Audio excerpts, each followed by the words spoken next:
Sa pangunguna ng tagapamahalang pangkalahatan ng kapatid na Eduardo V. Manalo, ay napakalaki na ng pag-unlad ng Iglesia ni Cristo dito sa lokal ng Lady Brand sa Free State, South Africa. Kitang-kita ng mga residente, hindi lamang ang mga naipatayo sa compound na ito, kundi higit sa lahat ay damang-dama nila ang pagmamahal ng mga kaanib sa Iglesia ni Cristo. Sa special report na ito ay muli nyo kaming samahan sa South Africa at aming ibabahagi sa inyo ang magkakasunod at malalaking aktibidad ng Iglesia ni Cristo sa dakong ito.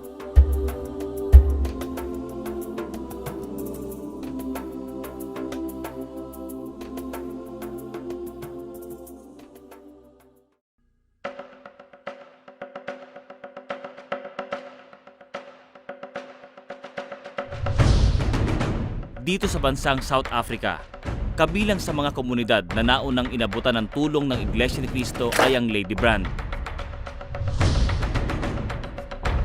Nasaksihan namin noon ang dalawang magkasunod na lingap sa mamamayan na sinagawa rito.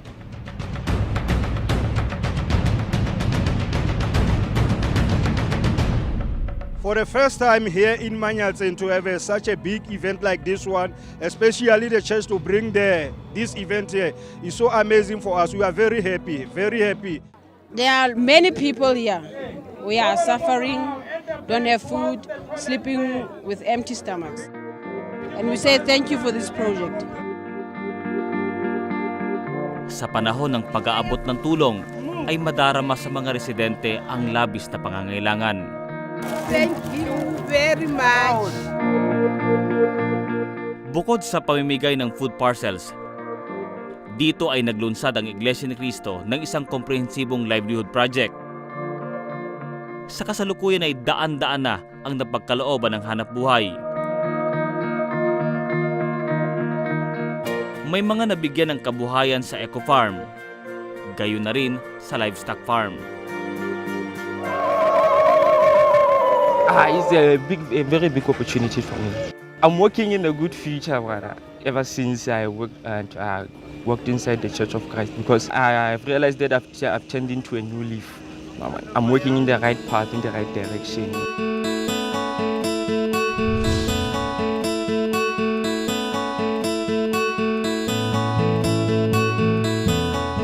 Sa ibabaw ng lahat ng ibinahagi sa mga residente ay ang paggabay sa kanilang pamumuhay sa pamamagitan ng mga aral ng Panginoong Diyos. Lots of people are changed because they saw how the members of the Church of Christ are living, and the motivation is the Bible studies, the lesson that they got from the Bible studies. That's the thing that motivates them.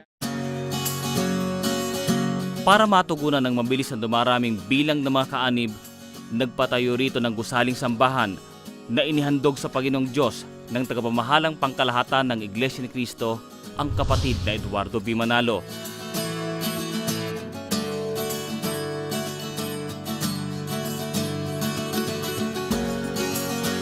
Sa araw ding yon ay isinagawa ang inaugurasyon ng paaralan ng mga nagbiministro sa Iglesia ni Cristo. Paglipas lamang ng 5 buwan, natapos ang ipinatayong tanggapan ng Distrito Eklesyastiko ng Southern Africa.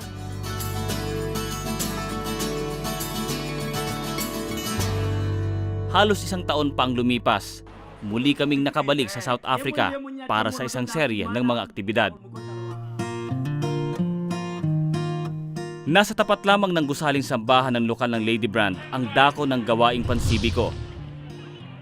Ito na ang ikatlong pagkakataon na nagsagawa ang Iglesia ni Cristo ng malaking lingap sa mamamayan para sa mga pinakamahirap na residente sa lugar na ito. I'm very happy for the food time. I'm very poor. I'm very, very poor. The food are going to help me. I'm very pleased. God bless you. Lahat ng pumila, matanda at bata, ay masayang tumanggap ng food parcels.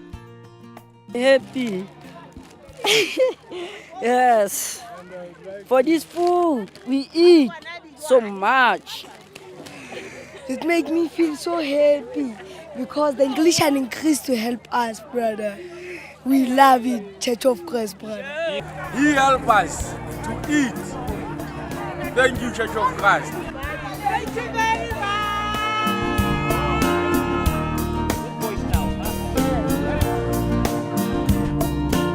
Mahigit sa 20,000 food parcels ang ipinamahagi. Laking pasasalamat ng lokal na pamahalaan sa nagpapatuloy na gawaing pansibiko. Everybody that you see here, it's everybody who doesn't have food on their table. You can see by the numbers that people also appreciate. They appreciate the help that the church is giving to us. And for that, I don't even have words to describe how I feel at the moment. I'm excited, I feel blessed, I feel hopeful, I'm very happy. You know, you're doing what we cannot do as government. And we appreciate that because the people that are going to benefit, the beneficiaries, there's lots of them. It's food for them and we appreciate that a lot.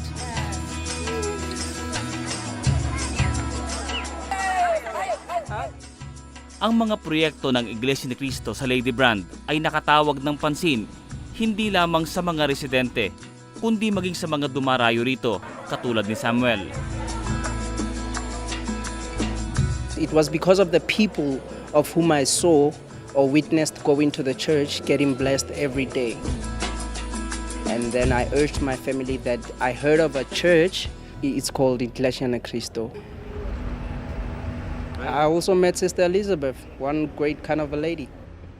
We started our Bible study with Brother Danny Lovino. We went there each and every Saturdays. We met Brother Sam and his family. That's where we started the Bible lesson at her place also. Si kapatid na Marcela Machoso, kapatid na tumahuli, nag-anyaya po sila ng maraming mga tao. Unang-una po ay ang kanilang pamilya. Kaya ang unang nabautismuhan po doon sa Mikiling, Vicksburg, ay ang magkakapatid na tumahuli, ang kapatid na Maria at ang kapatid na Igno. The number of members here is growing. I can assure you that it grows every time when we have a group worship service and even a prayer. So I'm grateful that the church is here because it shows that God works. Mula sa Lady Brand ay halos 1 oras ang paglalakbay patungo sa Vicksburg.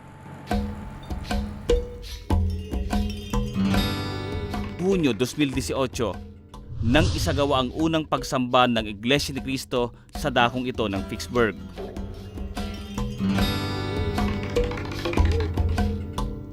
Bilang pagmamalasakit ng mga kaanib sa iglesia, hindi lamang sa kanilang buhay espiritual, kundi maging sa kanilang mga pangangailangan sa araw-araw. Dito ay nagsagawa ng lingap sa mamamayan. In Zone 8 and Extension 11, there are so many parents that are unemployed, poverty-stricken place. Isang araw pagkatapos ng isinagawang lingap sa mamamayan doon sa Lady Brand ay kasunod na isinagawa ang malaking aktibidad dito naman sa Vicksburg. I'm humbled by the church and we are very much grateful that we are giving food parcels to this community. It's going to make a difference in their lives. I'm happy for the food because our church didn't give us food when we are poor. They only want money from the people. The Church of Christ was so good. They give us food. At upang lalong maipakilala sa mga taga rito ang Iglesia ni Cristo, ay ipinapanood sa kanila ang isang video presentation. Nais natin na makilala ng mga Aprikano ang Iglesia ni Cristo. Nakita nila yung ginagawa natin lingap na hindi lamang pala dito sa South Africa, kundi sa buong mundo. Tigit sa lahat, kaya natin pinakita ang video presentation para makita nila yung ginagawa natin pagsamba sa Diyos. Makilala nila ang tunay na Diyos at ang tunay Iglesia sapagkat yun ang tunay na lingap na maiabot natin sa kapwa-tao natin. When they saw the video, because I was at the back, I was looking at them.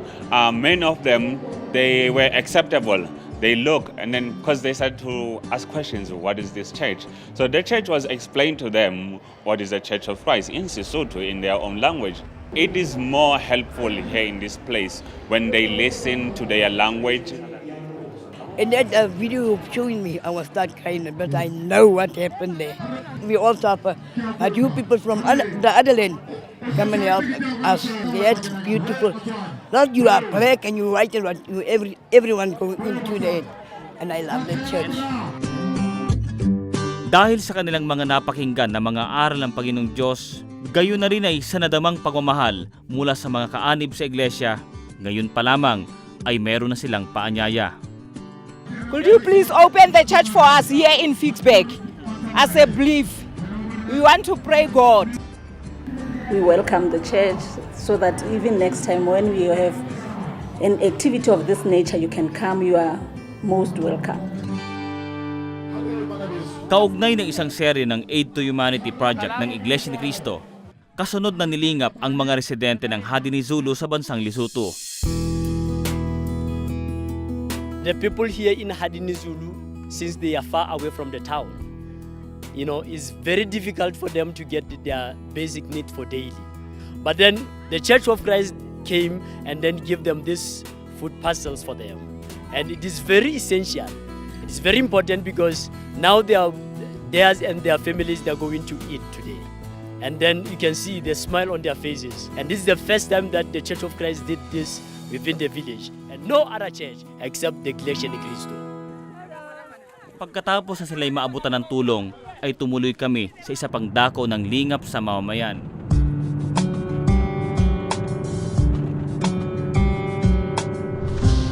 Sa ika-4 na araw ng magkakasunod na lingap sa mamamayan dito sa South Africa sa bansang Lesotho, ay narito kami ngayon sa Petrusburg sa Free State, South Africa, kung saan mahigit sa 10,000 residente ang tutulungan. Isa si Yvonne sa maagang pumila.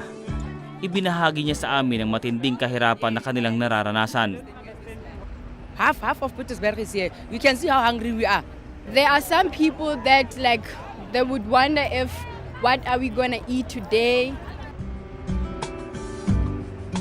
Kaya naman laking tuwa nila na sa araw na ito ay may pinamahaging tulong mula sa Iglesia ni Cristo. Thank you very much of the church what they have done to us. Thank you for my present. I'm going to eat today with my kids. I'm very, very happy. No one of the church have done this. This is the first church to do this. I'm very happy. You've done something very well for us. Thank you very much. Thank you, Church of Christ. It's going to help very, very, very many people. Because of many people around here are suffering. There are kids here without parents. We will be happy. Our kids, they will go to bed with full stomachs and all of that. I thank you very much. I'm very grateful with the food parcels. Then I can say thanks a lot to the Church of Christ. This food you have given us, they are going to help us a lot. We are not having nothing in the house. God must bless you. And on behalf of those people who cannot pass their own message to Brother Eduardo Vimalalo, I would like to say this in Tagalog, mahal na mahal kita po yung magkapatid Brother Eduardo Vimalalo po. Ang isinagawang Aid to Humanity ay bahagi lamang ng iniabot na lingap ng Iglesia ni Cristo para sa mga taga Petrusburg. Nauna ritong itinatag ang pangmatagalang tulong sa kanila, ang Eco Farm at Livestock Farm. Sa population po dito, halos 70% po ang walang trabaho po. Kaya nung magkaroon po ng ganitong proyekto ang Iglesia, tuwan-tuwa po sila sa proyekto ng pamamahala. Nung kabuang farm po natin dito sa Petrusburg ay humigit kumulang 2,800 hectares po. May kasama po tayong livestock na farming, yung cattle.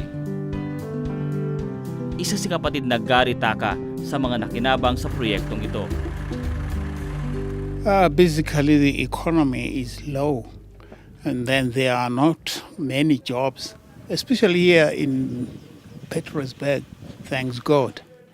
Anyway, this is an opportunity for other people, and the community here is also blessed, I think, by the opportunity that came to their place. Thank you, Church of Christ! Sa pagpapatuloy ng pagtulong sa kapwa, ipinasya ng tagapamahalang pangkalahatan ng Iglesia ni Cristo, ang kapatid na Eduardo V. Manalo, ang pagtatatag dito ng housing project. Ang inaugurasyon ay pinangunahan ng kapatid na Gleserio Santos Jr., ang General Auditor ng Iglesia ni Cristo.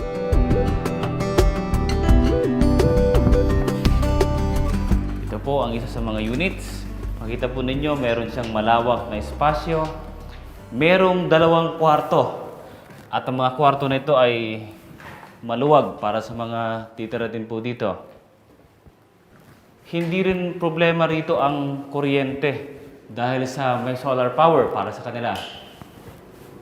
At tiniyak din ng namamahala sa iglesia na mayroong tubig para sa mga residente. Kaya halos lahat ay narito na, nakahanda para sa mga titira sa housing project na ito. It is super. I mean, just fantastic because basically people don't even have such kind of housing in their own community. As far as I'm concerned, I've been around for quite a long time. This is the only project I've seen now in here. Sa bagong komunidad na ito, ang pinakamahalaga sa mga itinatag ay ang gusaling sambahan ng Iglesia ni Cristo. Sabik na dinaluhan ng mga kapatid mula sa iba't ibang dako ang unang pagsamba sa lokal ng Petersburg.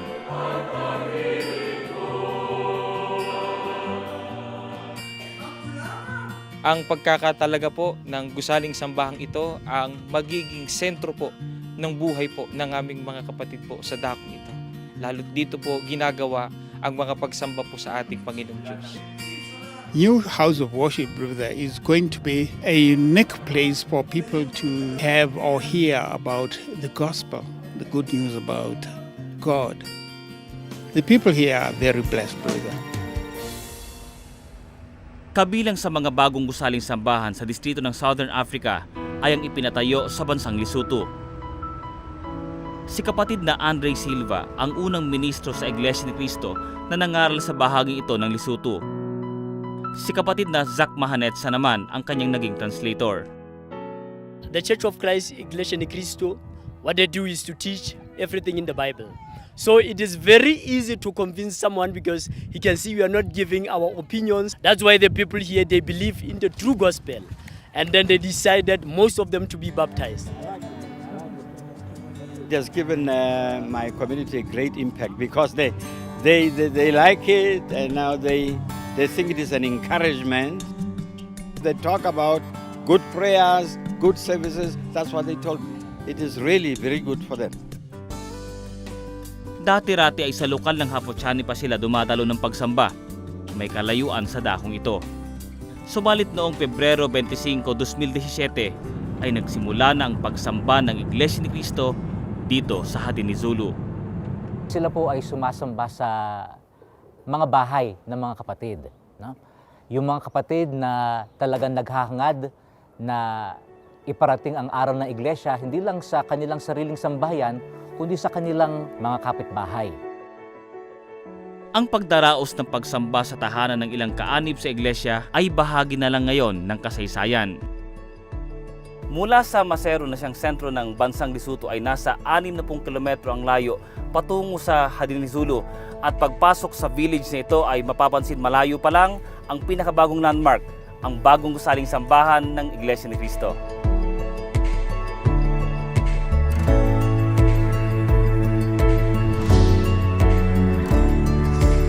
Ang hangad natin kung bakit may gusaling sambahan ay para ang tao ay lalong mapalapit sa Diyos.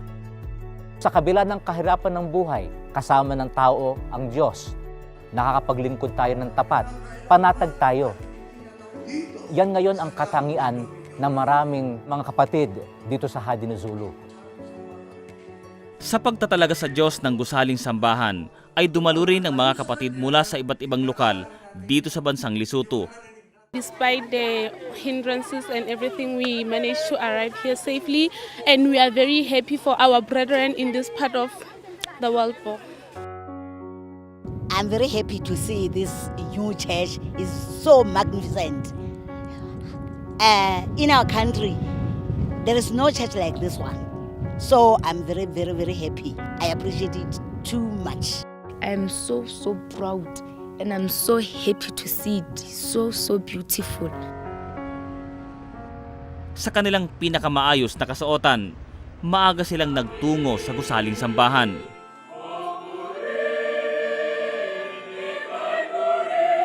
Sa pangunguna ng mga may tungkulin sa iglesia, lahat ng mga kapatid ay sama-samang naghandog ng kapurihan sa Panginoong Diyos.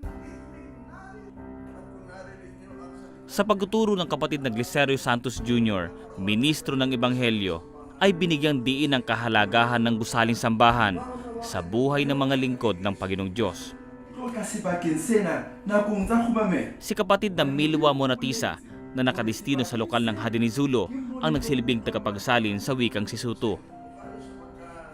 Our language is not so far away from the language of Lesotho. In fact, Lesotho is the mother tongue of our broken Sotho.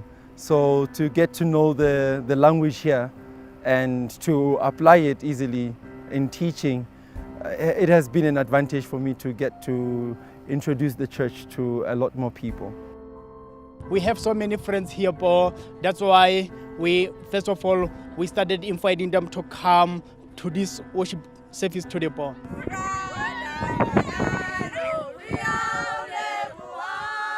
I just want to give special thanks to Guy Eduardo.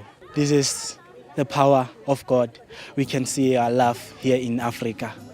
We see that you care for Africa. It is really encouraging and we are thankful that he thought about our country, the entire country, especially to come and build a church here in Makgalaning, Hadenisul. Even though we are this far in the mountains of Lesotho, we can feel the love that comes from the church administration, Paul. We thank you, Paul, Brother Eduardo V. Manalo.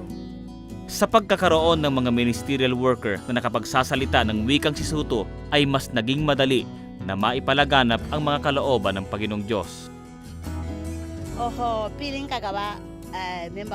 I used to live by the things of this world. I didn't know anything about God, but since I became a member in the Church of Christ, I heard that their teachings were true and they were also written in the Bible, and that changed my life because I now know who's the true God and I'm now living a righteous life. I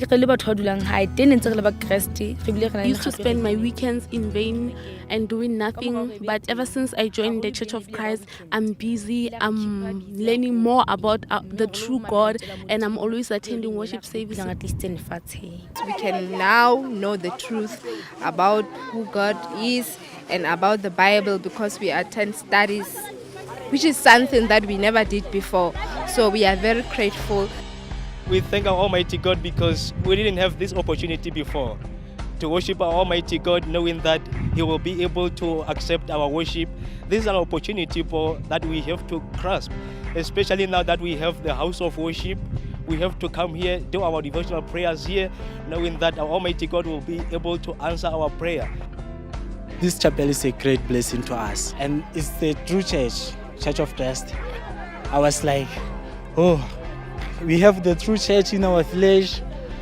These people are going to see salvation. Kinikilala ng mga kaanib sa iglesia na ang magkakasunod na mga tagumpay na nasaksihan dito sa Africa ay bunga ng pagtulong ng Panginoong Diyos sa kanyang pagkasangkapan sa pamamahala sa iglesia.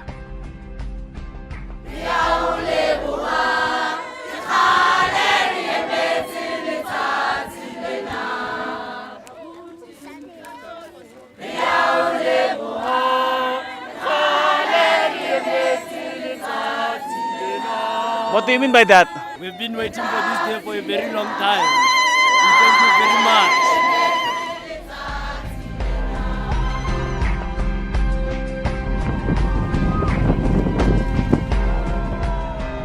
Mula po rito sa distrito ng Southern Africa, ako po si kapatid na Montreville Boy para sa INC TV Special Report.